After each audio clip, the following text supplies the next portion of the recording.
নমস্কার বন্ধুরা, চলে এসছি আজ আবারও উচ্ছে ভাজি নিয়ে। উচ্ছে ভাজি কিন্তু অনেকেই খেতে চায় না, কিন্তু আজ আমি যেভাবে দেখাবো সেভাবে যদি উচ্ছে ভাজি করেন, ছোট থেকে বড় কিন্তু সকলে আঙুল চেটে খাবে। প্রথমেই কি করতে হবে, ভাজিটাকে চিকন চিকন আলু ভাজার মতো করে কেটে নিতে হবে। আর হ্যাঁ, যারা এখনও আমার চ্যানেলটি সাবস্ক্রাইব করেননি তারা কিন্তু অবশ্যই চ্যানেলটা সাবস্ক্রাইব করে বেল নোটিফিকেশানটা অল করে রাখবেন।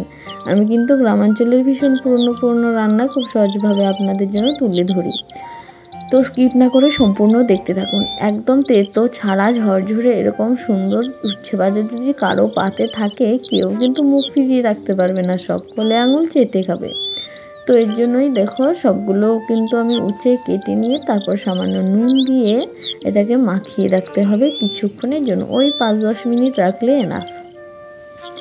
তারপরে কচলে মাখিয়ে নিচ্ছি। এরপর কিছুক্ষণ পরে দেখুন চিপলে কিন্তু জল বেরিয়ে যাচ্ছে। এভাবে চিপে চিপে সবগুলো নেবেন, তাহলে কিন্তু তেতো জলটা সবটাই বেরিয়ে যাবে। তারপর আবারও কিছুটা সরিষার তেল দিয়ে রান্নাটি সরিষার তেলে করবেন, দেখবেন টেস্টটা হয় বেশি। কিছু কুচনো পেঁয়াজ আর কিছু কাঁচা লঙ্কা দিয়ে পেঁয়াজ আর লঙ্কাটা ভেজে নিতে হবে কিছুক্ষণ। হ্যাঁ, খুব বেশি ভাজবেন না, কেননা উচ্ছের সাথেও কিন্তু পেঁয়াজটা কিছুক্ষণ ভাজা হবে। আর যদি বেশি ভেজে ফেলেন পেঁয়াজটা এখনই, তাহলে উচ্ছের সাথে ভাজার সময় কিন্তু একদম লালচে হয়ে পুড়ে যাবে। তাই পেঁয়াজটা একটু কাঁচা কাঁচা রাখবেন। তারপর সামান্য নুন আর সামান্য হলুদ দেবেন, কেননা নুন তো আগের থেকে দেওয়া ছিল, সেই অনুযায়ী কিন্তু নুনটা দিতে হবে।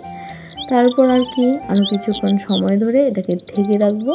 এখানে আরেকটু সেদ্ধ হয়ে যাবে আর কিন্তু ভাজা ভাজা হয়ে যাবে। একটু ঢেকে ঢেকে ভেজে নেবেন, দেখবেন মুচমুচি হয়ে যাবে ভাজতে ভাজতে। আঁচটা কিন্তু আমি হালকা রেখেছি, দেখতেই পাচ্ছেন উনুনে খুব বেশি কিন্তু আমার জাল নেই।